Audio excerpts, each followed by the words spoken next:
Good evening, ladies.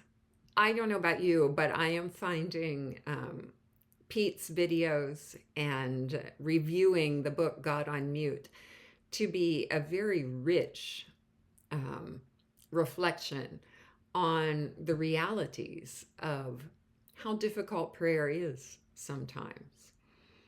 And the line that stood out to me this week from the video and from the book was this: Jesus didn't just come to die for us, he came to be with us in our suffering.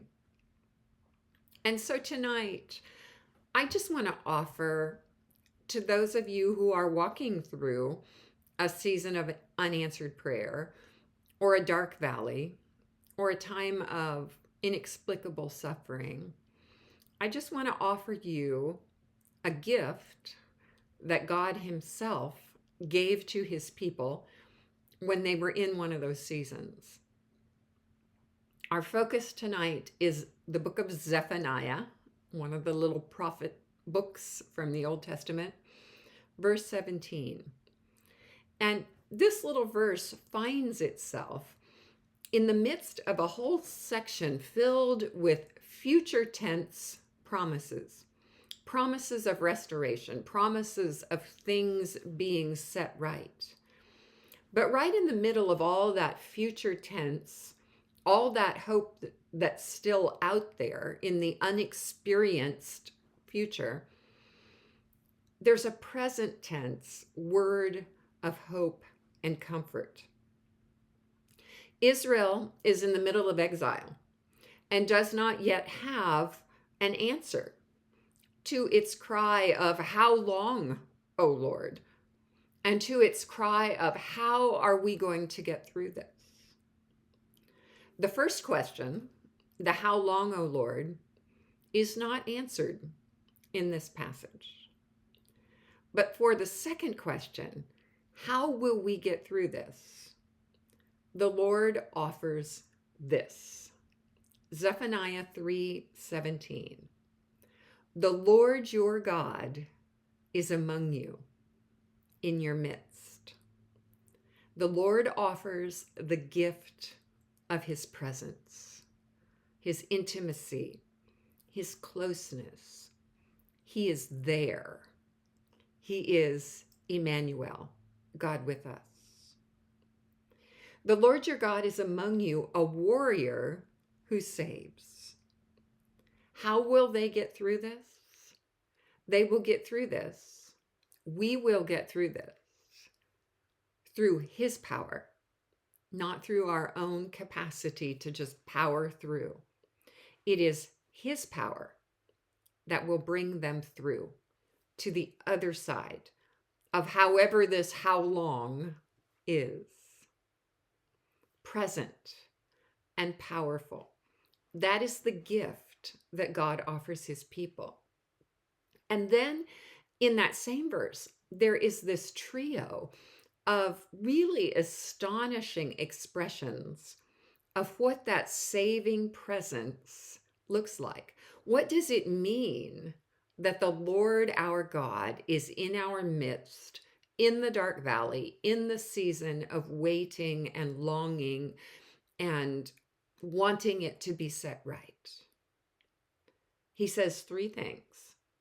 He will rejoice over you with gladness. Just let that soak in for a minute. That in the midst of your dark valley, God comes to be present with you, and the focus of His activity is rejoicing. God Himself rejoices over you as He sits with you and walks with you in this season. Think about the picture of the Father in Luke 15. What does He do when His Son comes home? He throws a party. He rejoices with gladness. And then He will be quiet in His love. Paired with the loud fiesta of rejoicing is the quietness of just being with you. When when you can't deal with rejoicing because your pain is too great, the Lord says, I will be quiet with you in my love. And he will delight in you with singing. Can you picture that? Can you picture the maker of heaven and earth singing over you with delight, even when you're in the dark valley? So I just want us to know tonight, beyond the shadow of a doubt, that our dark valleys and our seasons of questioning do not separate us from the one who rejoices over us, who saves us, who loves us, and who delights in us. And so I just want to ask you to take the opportunity over the next couple days to maybe hit the pause button on your lament.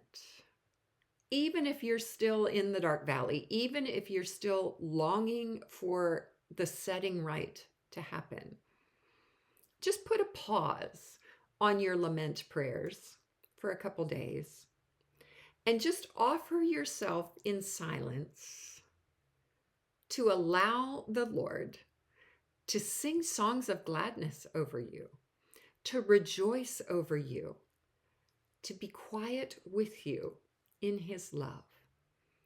And in your silence, offer him your disposition to receive all those good gifts, even as you continue to long for an answer to your prayer.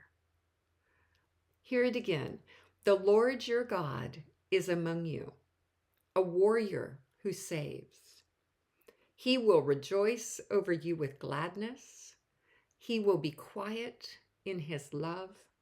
He will delight in you with singing.